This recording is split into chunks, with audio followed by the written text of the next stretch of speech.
तो नमस्ते, स्वागत है सभी का एक और वीडियो में। इस वीडियो में हम लोग देखने वाले हैं कि कैसे दुनिया के टॉप 5 मेजर रिलीजन्स स्प्रेड हुए थ्रू आउट द टाइम। और इस वीडियो में तुम लोग को बहुत कुछ सीखने मिलेगा। ये वीडियो छोटी सी तो देखते रहना आखिर तक। इंडिया से होगा शुरू, जो कि इंडस वैली सिविलाइजेशन, जो कि मानी जाती है 5000-6000 साल पुरानी अवशेषों के हिसाब से 3000 BC, which is 3000 plus 2000 5000 years पहले हिंदुइज्म की स्टार्ट हो जाती है। अकॉर्डिंग टू दिस, हिंदुइज्म का कभी एग्जैक्ट टाइम पता नहीं है किसी को, लेकिन अवशेष और वो सब मिलते हैं, वो बताते हैं कि 5000 या उससे थोड़ा ज्यादा साल पुराना है। We don't know exactly, but हाँ। सो इंडिया पाकिस्तान के बीच में शुरू हो जाता है इंडस जो रिवर है वहां पर, और ये इंडिया के साथ पुश होने लगता है क्योंकि इंडिया के साथ काफी ज्यादा मानसून, फॉरेस्ट, फेवरेबल क्लाइमेट, अच्छा खासा एग्रीकल्चरल लैंड सब कुछ था। लेकिन यहाँ इस साइड पुश नहीं हुआ क्योंकि यहाँ पर डेजर्ट और माउंटेन्स थे। Abraham is born in Ur is I think in modern day Iraq, is it? So वहां पर अब्राहम जी का जन्म हुआ। सेकंड मेजर रिलीजन होने वाला है जुडाइज्म। आई थिंक मैं इसको इतना मेजर रिलीजन नहीं कहूंगा, इसका इम्पैक्ट बहुत मेजर है, लेकिन इसका जो नंबर है वो माइनर है। आई थिंक 18 मिलियन लोग हैं जूइश दुनिया में, 18-20 मिलियन मैक्स, 9-10 मिलियन लोग इसराइल में रहते हैं, बाकी इसके आधे या उससे ज्यादा बाहर। सो हाँ, हिंदुइज्म पूरा फैल जाता है पूरे इंडियन सब कॉन्टिनेंट में और साउथ ईस्ट एशिया में जाने लगता है, विच मेक सेंस क्योंकि वहाँ का ज्योग्राफी अलाउ करता है वहाँ पर जाने के लिए इजी, आइदर थ्रू सी और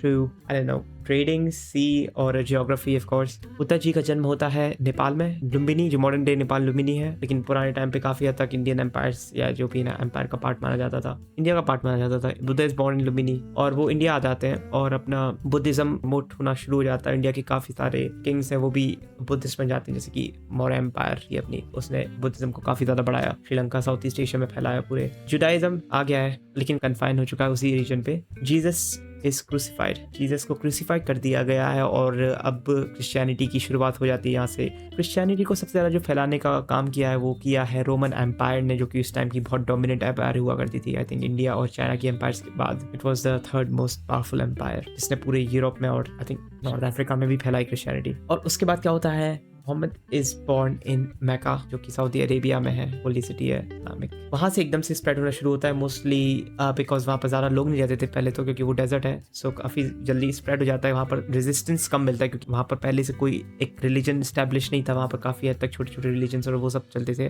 और दूसरी चीज़ है कॉन्क्वेस्ट, क्योंकि वहाँ का रीजन काफ़ी हार्श है, तो हार्श रीजन में क्या होता है, ऐसे हालात बन जाते हैं कि वहाँ पर कॉन्क्वेस्ट और ये सब होता है रिसोर्सेज के लिए काफ़ी ज़्यादा, तो उसकी वजह से भी इनको परफेक्ट सामग्री या फिर परफेक्ट वो मिल जाता है, पूरा चीज़ है स्प्रेड करने के लिए। सो हम लोग को दिखने वाला है स्पेन में इस्लाम पहुंच चुका है बहुत कड़क तरीके से, लेकिन वो लोग पूरे इस्लाम को पुश कर देते हैं कुछ समय बाद। आई थिंक काफी खतरनाक चीज होती है, इसकी हिस्ट्री बहुत मेरे को जानना है क्या होता है। लाइक ओके, बुद्धिज्म काफी हद तक ईस्ट एशिया और साउथ ईस्ट एशिया में फैल चुका है, जो कि इंडिया से किक आउट हो चुका है काइंड ऑफ। इंडिया के जो एम्पायर्स थे उनने तो बुद्धिज्म अपना लिया था, लेकिन बाद में जैसे शुंगाई और गुप्ता एम्पायर्स और ये सब चीज ने प्रमोट किया हिंदुइज्म को, और बुद्धिज्म यहाँ से कम होता गया और कहीं कहीं रह गया और इंडिया से बाहर हो गया मोस्टली, जैसे Japan, south Korea, China, Mongolia, south east Asia. आज का साउथ ईस्ट एशिया सबसे ज्यादा बुद्धिस्ट जगह है, इवन चाइना में सबसे ज्यादा बुद्धिस्ट रहते हैं, लेकिन परसेंटेज के हिसाब से वो 14% है सिर्फ। सो इंडिया काफी हद तक क्रॉस रोड में है, तीनों रिलीजन के मिक्स हो रहे हैं। और रशिया में इस्लाम जाने लगा है, लेकिन इस्लाम को पुश कर देता है क्रिश्चियनिटी, क्योंकि वहाँ का मैंने तुम्हें बताया था शायद पिछली वीडियो में कि वहाँ का जो ज्योग्राफी है वो बहुत ही खतरनाक है और वहाँ पर कोई भी रशिया में घुस सकता है, जैसे कि फ्रांस, जर्मनी, बहुत ही बढ़िया तरीके से तो क्रिश्चियन पहुंच चुके हैं पहले ही और वहाँ पर पहले टेक ओवर कर लिया। उससे आगे जाने का कोई फायदा नहीं है, लेकिन फिर भी धीरे धीरे पुश होता रहता है, क्योंकि इससे आगे यहाँ पर सिर्फ बर्फ है और कोई जाना नहीं चाहता, कोई रहना नहीं चाहता, वहाँ इतनी ज़्यादा हरकत करना नहीं चाहता। और सबसे ज़्यादा खतरनाक चीज़ होती है शुरू जब यूरोप एक्सपैंड करना शुरू करता है, पूरा डिस्कवरी हो चुकी है नॉर्थ अमेरिका, साउथ अमेरिका की, और अफ्रीका में भी घुस चुके हैं, स्लेव्स रिक्रूट करने लगे हैं, जो भी है। इंडोनेशिया में भी इस्लाम पहुंच जाता है through India and Arab traders, और काफ़ी हद तक खिचड़ी बन चुकी है एशिया में। फिलीपींस में पहुंच चुका है अपना क्रिश्चियनिटी बिकॉज ऑफ स्पेन, और यूरोपियंस लोग पहुंच चुके सदर्न अफ्रीका में, और यहाँ पर इनके सारे रिलीजन तोड़ वोड़ दिए और उनके सारे रिलीजन यहाँ पर हो जाते हैं सरेंडर, और बचते हैं मेजर रिलीजन, जैसे कि नॉर्थ अमेरिका में पूरे यूरोपियंस फैल चुके हैं, सब जगह ही होने लगा है। रशिया भी अभी काफ़ी हद तक होना बाकी है, पार्टीशन शुरू हो जाता है अफ्रीका का और पूरा सदर्न अफ्रीका बन जाता है क्रिश्चियन और नॉर्दर्न अफ्रीका रह जाता है Islamic. The state of Israel is established. So हाँ, यहाँ पर जूइश लोग काफ़ी ज़्यादा आना शुरू हो जाते हैं वर्ल्ड वॉर के बाद, एंड यहाँ पर हम लोग को छोटा सा जगह मिलता है जो कि जूइश जगह भी बन जाता है। I think Judaism should not be a major religion because उसके सिर्फ 18 से 20 मिलियन फॉलोअर्स हैं, उसमें से 9-10 मिलियन इजराइल में है और बाकी के 9-10 मिलियन से थोड़े ज़्यादा उसके बाहर। उससे बड़ा भाई सिखिज्म है bro, what the heck are you doing? Sikhism, I think Sikhism 25 million followers हैं, उसको क्यों नहीं रखा भाई तुम लोग? यार उनका इम्पैक्ट ज़्यादा है जूइश लोगों का, लेकिन नंबर्स तुम अगर देख रहे हो तो Sikhism is bigger, Jainism is I think smaller than Judaism, but still okay, Hinduism यहाँ पर भी थोड़ा सा प्रेवलेंट है। आई थिंक यहाँ पर ब्रिटिशर्स लोग लेके आए थे बिहार, गुजरात और कहाँ से, इंडिया से काफ़ी सारे लोग, और यहाँ पर ये लोग बस गए तो यहाँ पर ये हिंदू रीजन बन गया थोड़ा सा, लाइक सूरीनाम और गयाना, फ्रेंच गयाना साइड थोड़ा बहुत। सो आज का मॉडर्न दुनिया दिखता है ऐसा जैसे इंडिया में अपन देख सकते हैं। सबसे ज़्यादा जो क्रिश्चियन जगह है वो नॉर्थ ईस्ट इंडिया में है, जो कि हम लोग को दिख रहा है नॉर्थ ईस्ट साइड। और इंडिया में like north east is a mix, my God, north east it's like Hinduism in Assam, Buddhism in Sikkim, Arunachal Pradesh, Christianity in Mizoram, Manipur, Nagaland, Meghalaya even. Like it's a khichdi. Okay, for some reason Buddhism prevalent करता है Russia के southern region में. Why?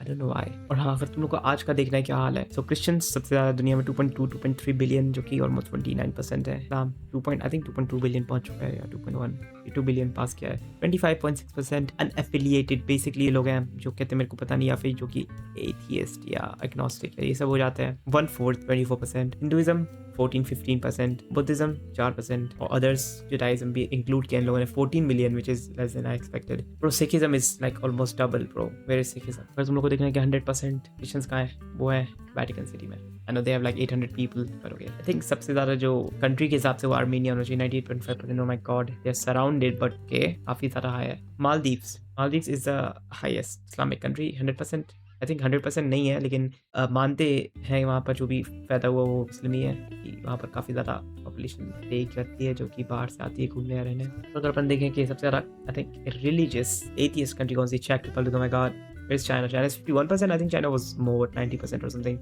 I don't know. North Korea बहुत सारा है। Most of the developed countries are actually atheists. फिर आती है हिंदू कंट्री जो कि मोस्टली है 81%, नेपाल, सेकंड पे आता है इंडिया, मॉरिशस। तीन जगहों पे मेजर रिलीजन है। और Buddhist Cambodia is the highest, 97%, very close. Thailand, फिर Myanmar, Nepal has 10%. Japan is, oh my god, Japan is very high. Japan is almost half Buddhist. पता नहीं था मेरे को. Country with the greatest proportion of Sikh population. Canada में ज़्यादा है India से. In terms of percentage, not population. Population में इंडिया में multiple fold ज़्यादा है, of course. लेकिन oh my god. Wow, oh my God, ये नंबर की बात हो चुकी है। क्रिश्चियन सबसे ज़्यादा यूएसए के अंदर जो कि 230 मिलियन, फिर ब्राज़ील, फिर रशिया, फिर ये सब। इवन इंडिया भी है क्या इसमें? India is at 23। Muslims Indonesia में सबसे ज़्यादा 230 million, of course similar to Christian वाला ये बड़ा जो country. Oh my god, they are same, exactly same, 229 million. फिर पाकिस्तान, फिर है India. India used to have the highest, but India का जब से बंटवारा हुआ तो इंडिया में स्प्लिट हो गए थे बांग्लादेश और पाकिस्तान के बीच में। हिंदूज इंडिया में ऑफ कोर्स 1.2 बिलियन के बीच में, और नेपाल में है 28 मिलियन। बुद्धिस्ट चाइना, सबसे ज़्यादा चाइना में मुझे पता था, लेकिन परसेंटेज के हिसाब से म्यांमार, कैम्बोडिया, थाईलैंड, ये सब में सबसे ज़्यादा बुद्धिस्ट रहते हैं। इंडिया में अराउंड 9.2 मिलियन है, जो कि इंडिया से काफ़ी हद तक स्प्रेड हुआ बुद्धिज्म। 6 इंडिया में, ऑफ कोर्स मैंने बताया था, तो मैं इंडिया में 23 मिलियन, 25 मिलियन के पास बोला था मैंने, बट हाँ, अब इंडिया में अराउंड 28-30 टाइम्स ज़्यादा 6 है। Jains, okay, this is what I like to see. मेरे शहर में बहुत सारे जैन्स है, 5 मिलियन प्लस, बाकी काफ़ी कम, 1 लाख भी नहीं है किसी और देशों में। इंडिया में काफ़ी ज़्यादा प्रेफर करते रहना ये लोग, आई थिंक ये भी है। I love Jains. Okay, growth, fastest growing region क्या होगा? 73% ग्रोथ होगी, ऑलमोस्ट डबल से थोड़ी कम होगी इस्लाम में। फिर होगी क्रिश्चियंस, फिर होगी हिंदूज और क्रिश्चियंस काफ़ी तक सिमिलर, क्योंकि क्रिश्चियन कंट्रीज जो एडवांस डेवलप देशों में है वो गिर रही है पॉपुलेशन में, और जो अफ्रीका में सबसे ज़्यादा क्रिश्चियंस रहते हैं, सदर्न अफ्रीका का जो एरिया है वहाँ पर सबसे ज़्यादा पॉपुलेशन बूम हो रहा है, तो वहाँ पर इंक्रीज हो रही है, तो क्रिश्चियन पॉपुलेशन बेसिकली इंक्रीज होगी, गिरेगी नहीं। सबसे ज़्यादा और सबसे कम बच्चे कौन कर रहा है? बुद्धिस्ट सबसे कम कर रहे हैं। इसके बाद अदर रिलीजन, फोक रिलीजन, जूइश, फिर हिंदू, फिर वर्ल्ड एवरेज, फिर क्रिश्चियंस, फिर मुस्लिम। क्रिश्चियन बिकॉज ऑफ अफ्रीका के वाले देश। ये हम लोग की ग्रोथ, कितनी ग्रोथ होगी? अफ्रीका में बहुत ज़्यादा ग्रोथ होने वाली है, एशिया में और यूरोप में गिरने वाली है ग्रोथ। एशिया काफ़ी हद तक बैलेंस रहेगा, लेकिन काफ़ी देशों की वजह से central Asia, south east Asia और इंडिया भी काफ़ी हद तक बचा के रख लेगा एशिया को पॉपुलेशन गिरने से। तो हाँ, अगर तुम लोग को वीडियो पसंद आई तो सब्सक्राइब कर देना चैनल। अगर तुम लोग को कुछ जानने मिला और सीखने मिला, बहुत सारी चीज़ें पता चलती है कि भाई तुम लोग बता दिया कमेंट्स में तुम लोग क्या देखना है। सब्सक्राइब कर देना भाई, 200 सब्सक्राइबर करा दो, आई गेस नवंबर तक करा दोगे क्या? आई डोंट नो। मैं मिलता हूँ तुम लोग से अगली वीडियो में, तब तक के लिए सी या।